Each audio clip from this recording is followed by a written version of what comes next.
भाग्य को बदलने में तुम्हारे विश्वास की बहुत जरूरत पड़ती है।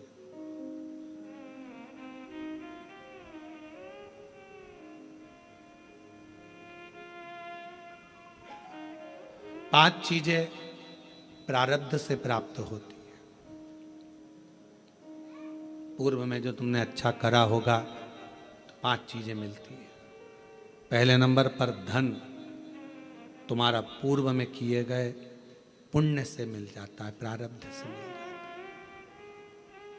है। दूसरे नंबर पर है सत्ता।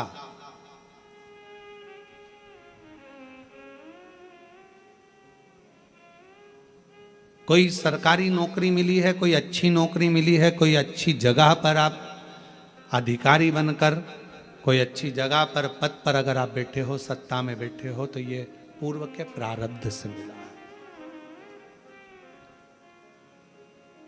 तीसरे नंबर पर है सिंहासन। आप कोई उच्च पद पर बैठे हो, कोई ऊंची कुर्सी पर बैठे हो, सिंहासन पर बैठे हो, यह भी पूर्व के प्रारब्ध से, कोई अच्छे कर्म से हमको प्राप्त हुआ है। इसमें आपका नहीं। धन मिला पूर्व के फल अनुसार, सत्ता मिली पूर्व के फल अनुसार, सिंहासन मिला पूर्व के फल अनुसार, चौथी चीज कही मकान, दुकान और प्रॉपर्टी, जमीन, ये भी आपके प्रारब्ध से, पूर्व के कर्म के अनुसार मिलती है। कभी कभी किसी व्यक्ति का प्रारब्ध नहीं रहता, उसका पूर्व का कर्म नहीं रहता। पिताजी के पास में करोड़ों, 5 एकड़ जमीन वहां, 10 एकड़ जमीन वहां, 15 एकड़ जमीन वहां, 25 एकड़ जमीन वहां, बड़ा बड़ा बंगला, बड़ी बड़ी प्रॉपर्टी, और बच्चे का प्रारब्ध नहीं है, किस्मत नहीं है, तो वो बड़ा होते होते उसकी पूरी प्रॉपर्टी बर्बाद हो जाती है। मकान, दुकान, बंगला सब समाप्त हो जाता है। और ये आप अपने आसपास के मोहल्ले में, क्षेत्र में, कॉलोनी में, रिश्तेदारों में, नातोदारों में देख सकते हो। अगर प्रारब्ध में नहीं है तो वो बर्बाद हो जाएगा, मिलेगा ही नहीं। बाप ने भले जोड़ी हो, पिता ने भले जोड़ी हो, और अगर तुम्हारे प्रारब्ध में है, तुम्हारे किस्मत में है, तुम्हारे पूर्व के कर्म तुमने करा है, तो 1 प्लाट नहीं, 2 प्लाट नहीं, मकान नहीं, दुकान नहीं, सब कुछ बढ़ता चले जाएगा। भरे तुम्हारे पास में धन है कि नहीं है, पर धीरे धीरे संपदा, प्रॉपर्टी, दुकान, मकान, ये सब बढ़ेगा। ये प्रारब्ध से।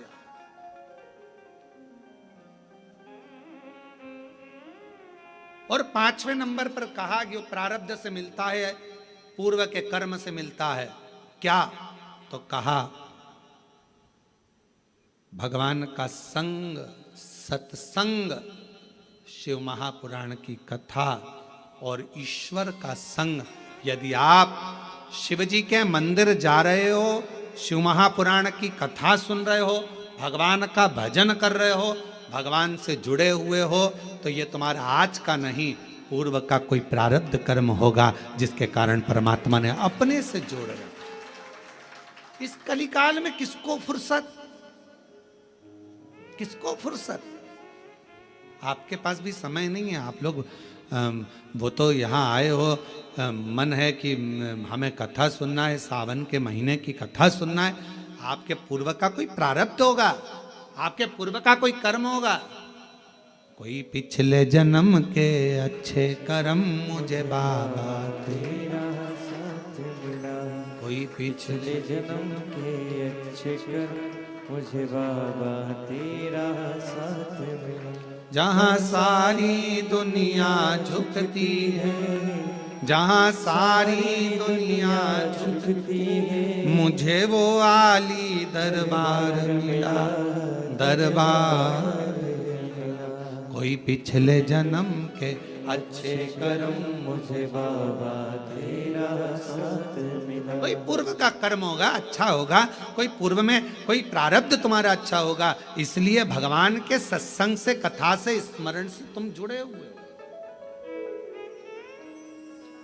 5 चीजें प्रारब्ध से मिलती हैं, पूर्व कर्म से मिलती है। बोलते जाओ। पहले नंबर पर धन, दूसरे नंबर पर सत्ता, तीसरे नंबर पर सिंहासन, चौथे नंबर पर दुकान मकान प्रॉपर्टी, और पांचवें नंबर पर ईश्वर का संग सत्संग। ये पूर्व का होगा तो मिलेगा, पूर्व का नहीं है तो तुम 50 बार विचार कर लो तो भी तुम सत्संग तक, कथा तक, भगवान तक नहीं पहुंच सकते।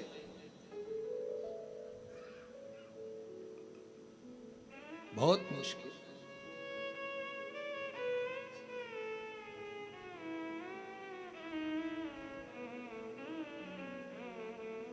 तुम्हारे घर पर सावन के महीने में टीवियां चल रही हैं, नाटक देख रहे थे, सीरियल देख रहे थे, फिल्म देख रहे थे, कोई पूर्व का प्रारब्ध तुम्हारा प्रकट हुआ, पूर्व का कोई कर्म तुम्हारा प्रबल हुआ, सामने मिल गई।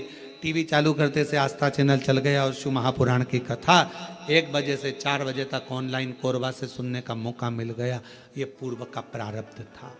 भगवान ने कहा कि कहाँ जा रहा है, कहाँ जाएगा, भटक जाएगा, चल इधर। अजामिल की कथा सुनी है भागवत जी में? ब्राह्मण था, विद्वान था, खूब पढ़ा लिखा था, विद्वान भी है, ब्राह्मण भी है, पढ़ा लिखा भी है, विद्वत्ता भी है, उसके अंदर सब कुछ है।